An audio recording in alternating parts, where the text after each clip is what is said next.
जय श्री कृष्ण। अथ पंचमोऽध्यायः। भगवान के यश कीर्तन की महिमा और देवर्षि नारद जी का पूर्व चरित्र। सूत जी कहते हैं, तदंतर सुखपूर्वक बैठे हुए वीणा पाड़ी परम यशस्वी देवर्षि नारद ने मुस्कुराकर अपने पास ही बैठे ब्रह्म ऋषि व्यास जी से कहा। नारद जी ने प्रश्न किया, महाभाग व्यास जी, आपके शरीर और मन दोनों ही अपने कर्म एवं चिंतन से संतुष्ट है ना? अवश्य ही आपकी जिज्ञासा तो भली भांति पूर्ण हो गई है, क्योंकि आपने जो यह महाभारत की रचना की है वह बड़ी ही अद्भुत है। वह धर्म आदि सभी पुरुषार्थों से परिपूर्ण है। सनातन ब्रह्म तत्व को भी आपने खूब विचारा है और जान भी लिया है। फिर भी प्रभु, आप अकृतार्थ पुरुष के समान अपने विषय में शोक क्यों कर रहे हैं? व्यास जी ने कहा, आपने मेरे विषय में जो कुछ कहा है वह सब ठीक ही है। वैसा होने पर भी मेरा हृदय संतुष्ट नहीं है। पता नहीं इसका क्या कारण है। आपका ज्ञान अगाध है। आप साक्षात ब्रह्मा जी के मानस पुत्र हैं। इसलिए मैं आपसे ही इसका कारण पूछता हूँ। नारद जी, आप समस्त गोपनीय रहस्यों को जानते हैं, क्योंकि आपने उन पुराण पुरुष की उस उपासना की है जो प्रकृति पुरुष दोनों के स्वामी हैं और असंग रहते हुए ही अपने संकल्प मात्र से गुणों के द्वारा संसार की सृष्टि, स्थिति और प्रलय करते रहते हैं। आप सूर्य की भांति तीनों लोकों में भ्रमण करते रहते हैं और योग बल से प्राण वायु के समान सबके भीतर रहकर अंतःकरणों के साक्षी भी है। योगानुष्ठान और नियमों के द्वारा परब्रह्मा और शब्द ब्रह्मा दोनों की पूर्ण प्राप्ति कर लेने पर भी मुझ में जो बड़ी कमी है उसे आप कृपा करके बतलाइए। नारद जी ने कहा, व्यास जी, आपने भगवान के निर्मल यश का गान प्रायः नहीं किया। मेरी ऐसी मान्यता है कि जिससे भगवान संतुष्ट नहीं होते वह शास्त्र या ज्ञान अधूरा है। आपने धर्म आदि पुरुषार्थों का जैसा निरूपण किया है, भगवान श्री कृष्ण की महिमा का वैसा निरूपण नहीं किया। जिस वाणी से चाहे वह रस भाव अलंकार आदि से युक्त ही क्यों न हो, जगत को पवित्र करने वाले भगवान श्री कृष्ण के यश का कभी गान नहीं होता। वह तो कौओं के लिए उच्छिष्टि फेंकने के स्थान के समान अपवित्र मानी जाती है। मानसरोवर के कमनीय कमल वन में बिहरने वाले हंसों की भांति ब्रह्मा धाम में विहार करने वाली भगवत चरण बिंदाश्रित परमहंस भक्त कभी उसमें रमण नहीं करते। इसके विपरीत जिसमें सुंदर रचना भी नहीं है और जो दूषित शब्दों से युक्त भी है, परंतु जिसका प्रत्येक श्लोक भगवान के सुयश सूचक नामों से युक्त है, वह वाणी लोगों के सारे पापों का नाश कर देती है, क्योंकि सत्पुरुष ऐसी ही वाणी का श्रवण, गान और कीर्तन किया करते हैं। यह निर्मल ज्ञान भी जो मोक्ष की प्राप्ति का साक्षात साधन है, यदि भगवान की भक्ति से रहित हो तो उसकी उतनी शोभा नहीं होती।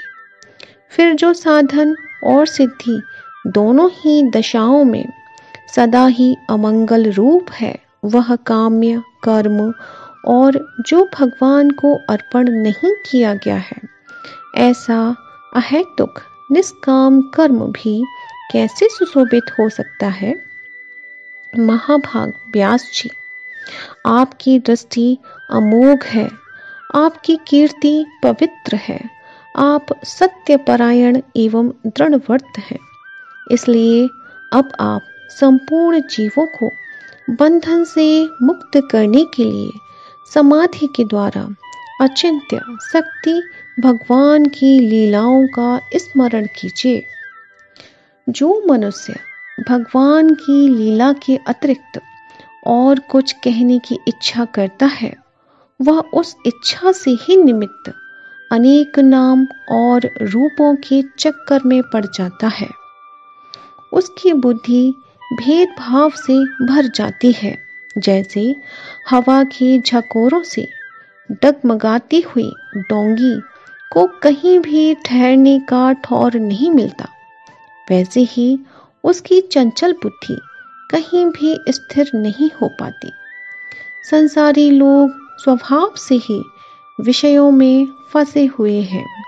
धर्म के नाम पर आपने उन्हें निंदित पशु हिंसा युक्त सकाम कर्म करने की भी आज्ञा दे दी है।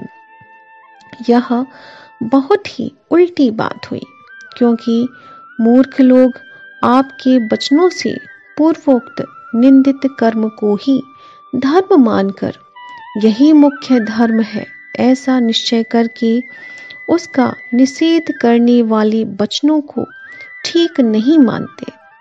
भगवान अनंत है। कोई विचारवान ज्ञानी पुरुष ही संसार की ओर से निवृत्त होकर उनके स्वरूपभूत परमानंद का अनुभव कर सकता है।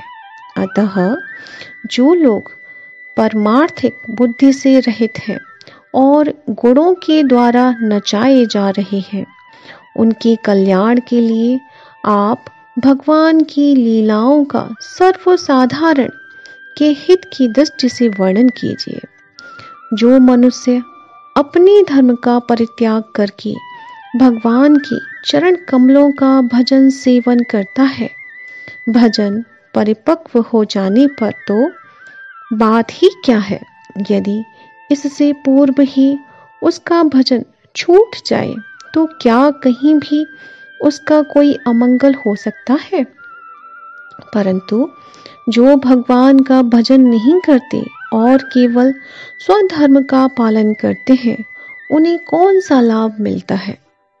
बुद्धिमान मनुष्य को चाहिए कि वह उसी वस्तु की प्राप्ति के लिए प्रयत्न करे जो तिनके से लेकर ब्रह्म पर्यंत समस्त ऊंची नीचे योनियों में कर्मों के फलस्वरूप आने जाने पर भी स्वयं प्राप्त नहीं होती। संसार के विषय सुख तो जैसे बिना चेष्टा के दुख मिलते हैं, वैसे ही कर्म के फल रूप में आचिंत्य गति समय के फेर से सबको सर्वत्र स्वभाव से ही मिल जाते हैं। व्यास जी, जो भगवान श्री कृष्ण के चरणाविंद का सेवक है, वह भजन न करने वाले कर्मी मनुष्य के समान दैवात कभी बुरा भाव हो जाने पर भी जन्म मृत्युमय संसार में नहीं आता। वह भगवान की चरण कमलों के आलिंगन का स्मरण करके फिर उसे छोड़ना नहीं चाहता। उसे रस का चस्का जो लग चुका है, जिनसे जगत की उत्पत्ति, स्थिति और प्रलय होते हैं, वे भगवान ही इस विश्व के रूप में भी हैं। ऐसा होने पर भी वे इससे विलक्षण हैं।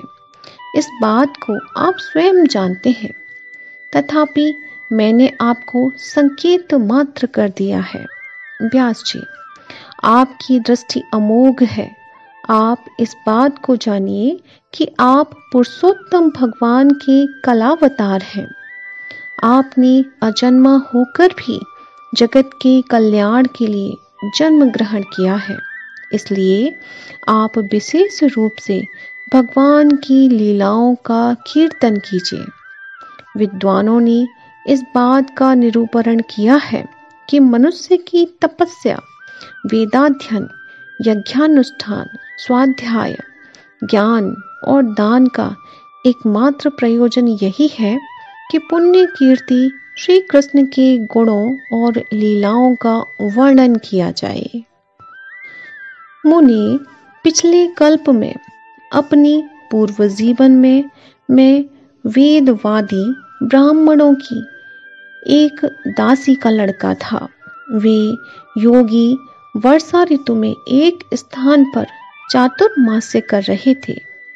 बचपन में ही मैं उनकी सेवा में नियुक्त कर दिया गया था। मैं यद्यपि बालक था, फिर भी किसी प्रकार की चंचलता नहीं करता था। जितेंद्रिय था, खेल कूद से दूर रहता था और आज्ञानुसार उनकी सेवा करता था। मैं बोलता भी बहुत कम था। मेरे इस शील स्वभाव को देखकर समदर्शी मुनियों ने मुझ सेवक पर अत्यंत अनुग्रह किया। उनकी अनुमति प्राप्त करके बर्तनों में लगा हुआ प्रसाद में एक बार खा लिया करता था। इससे मेरे सारे पाप धुल गए। इस प्रकार उनकी सेवा करते करते मेरा हृदय शुद्ध हो गया और वे लोग जैसे भजन पूजन करते थे, उसी में मेरी रुचि हो गई। प्यारे व्यास जी, उस सत्संग में उन लीला गान परायण महात्माओं के अनुग्रह से मैं प्रतिदिन श्री कृष्ण की मनोहर कथाएं सुना करता। श्रद्धा पूर्वक एक एक पद श्रवण करते करते प्रिय कीर्ति भगवान में मेरी रुचि हो गई। महामुनि, जब भगवान में मेरी रुचि हो गई, तब उन मनोहर कीर्ति प्रभु में मेरी बुद्धि भी निश्चल हो गई। उस बुद्धि से मैं इस संपूर्ण सत और असत रूप जगत को अपने पर ब्रह्मा स्वरूप आत्मा में माया से कल्पित देखने लगा। इस प्रकार शरद और वर्षा, इन दो ऋतुओं में मैंने तीनों समय उन महात्मा मुनियों ने श्री हरि के निर्मल यश का संकीर्तन किया और मैं प्रेम से प्रत्येक बात सुनता रहा। अब चित्त के रजोगुण और तमोगुण को नाश करने वाली भक्ति का मेरे हृदय में प्रादुर्भाव हो गया। मैं उनका बड़ा ही अनुरागी था, विनयी था। उन लोगों की सेवा से मेरे पाप नष्ट हो चुके थे। मेरे हृदय में श्रद्धा थी, इंद्रियों में संयम था एवं शरीर, वाणी और मन से मैं उनका आज्ञाकारी था। उन दीन वत्सल महात्माओं ने जाते समय कृपा करके मुझे उस गुहातम ज्ञान का उपदेश किया, जिसका उपदेश स्वयं भगवान ने अपने श्री मुख से किया।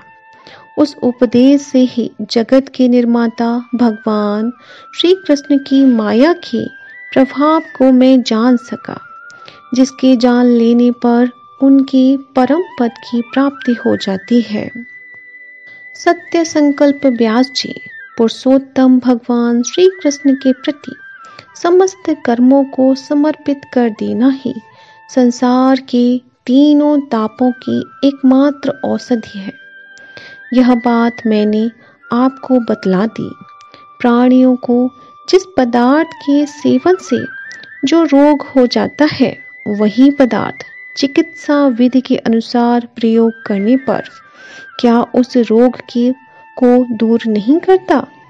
इसी प्रकार यद्यपि सभी कर्म मनुष्यों को जन्म मृत्यु रूप संसार के चक्र में डालने वाले हैं, तथापि जब भी भगवान को समर्पित कर दिए जाते हैं, तब उनका कर्मपना ही नष्ट हो जाता है।